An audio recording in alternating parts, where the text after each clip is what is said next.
Hey Gauthar, so I've just put together some ideas for you, but you've got to see for yourself if this is relevant and this is going to work for you. So what's very clear is that you've got a lot of anxiety at the moment, like tons of anxiety, which is understood. You're doing PGDA, so I mean that's crazy. So just some ideas to help you with the anxiety. So firstly, create to-do lists like this over here. Come on, this over here. This is my YouTube channel to-do list that I've got to go through. And what happens is when you create the to-do list, you get all the ideas out of your head. So if you like, what to do, you know what you need to do every week and every day. But if you keep it in your head, it tends to drive you crazy. It drives me crazy, and it stays unstructured the whole time.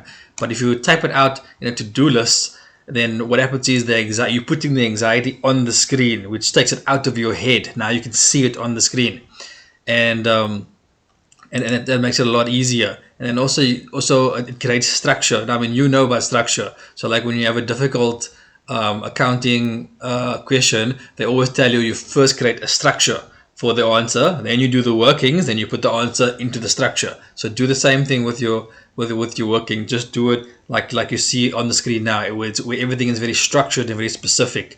The other thing that I do is that I type out everything that I need to do, and then I move the easy stuff first. Like the new thing I typed in yesterday was I've got to rebuild this website, but this is easy for me because I've been building websites for years. So I just move that to the front of the queue.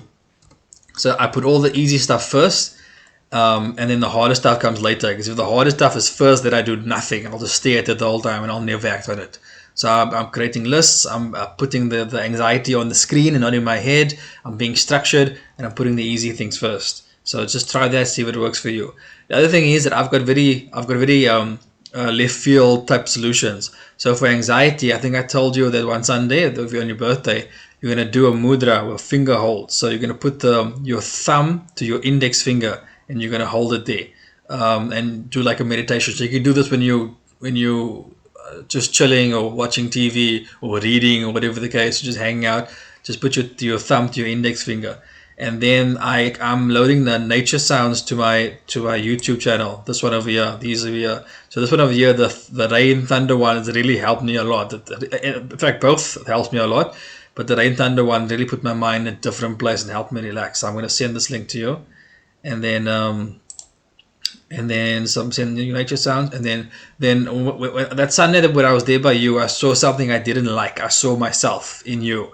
So you were overheating dramatically, and nobody else was overheating. Everybody else was cool and calm. And now that happens to me all the time. When I go to capoeira, like everyone else is training in a dry place, but I'm training in a puddle of my own sweat. When I go to salsa, I've seen guys dance 3-4 hours and they're still bone dry, so they can still hold the woman because they're bone dry. I dance one salsa and I'm soaking wet.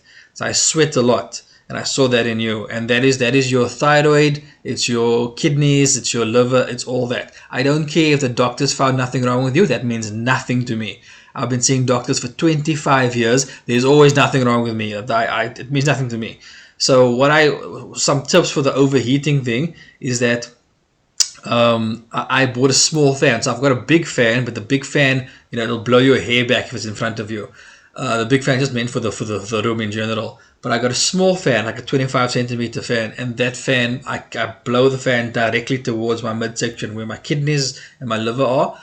Blow the fan directly towards there to cool that part of the body. That really helped me a lot. And then in terms of the finger holds, for the overheating and stuff, for your kidneys and stuff, put the tip of your thumb towards your ring finger, towards the tip of your ring finger.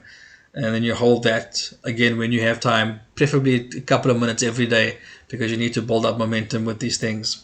So like the energy is of other people. Like I don't know the people that you live with. I sense a bit of depression here somewhere as well. So that could easily come from like people that you live with or people you're in contact with every day. And then of course the anxiety. There's tons of anxiety coming from other people, like your friends doing GDA. Like everyone doing GDA is stressed out. And the best way to protect yourself from the anxiety and depression from other people is you have to ground yourself. So I made a video on grounding, so you can have a look at that. I'll send you the link. Bearing in mind that you don't have to watch the entire video.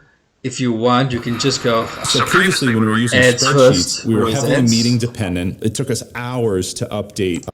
So this is the video I made on grounding. And then what you can do, you don't have to watch the whole video. I've got chapters here. So you can go to these chapters at the bottom here and click on what you want to look at, the actual grounding techniques. If you want to watch the whole video, it's cool. I think it's a good video. But if you just want to see some grounding techniques, you can just go straight towards there. You don't have to watch the whole video. Okay, so I just added this now as well. So look towards eating an anti-inflammatory diet. So that's also going to help with the overheating. So one of the reasons why I overheat a lot is because I have too much inflammation in my body, and I'm working on my inflammation. And the inflammation comes from you can actually put here like negative thinking. So one of the things that I've been working on for the last few months now is my negative thinking. So the thing is, like, I consider myself a positive person. Like, I've got a positive personality, but that doesn't mean that negative things don't live inside of me. So I still have very negative thoughts, even though I consider myself a positive person. So I still have these thoughts of, oh, I'm not worthy, and I'm not going to make it, and I'm not good enough, and that sort of thing, and that bullshit running around inside my head. So you have to consciously work. I consciously work on that, and it literally makes me physically feel better by working on the negative thoughts running around in my head. I'm not worthy, I'm not good enough, I'm not gonna make it, she's too pretty for me, whatever the case. You've got to get that shit out of your head, and I just do it by countering that. So you think of the positive version of the negative thought. No, I am worthy, I am good enough, and you just say that to yourself over and over, even just inside your head. I print it out on paper and I hang it on my walls, that sort of thing. Like the positive affirmation: I am worthy, I am good enough, I am going to make it, that sort of thing. So all this is helping with the overheating, including the anti-inflammatory diet. So like I can no longer eat dairy, milk, cheese, sugar, all those sort of things. This fucks me up so bad, and it causes a ton of inflammation in my body, which contributes to the overheating. So this is my list for you. Have a look at what you think is relevant to you, and then just go from there.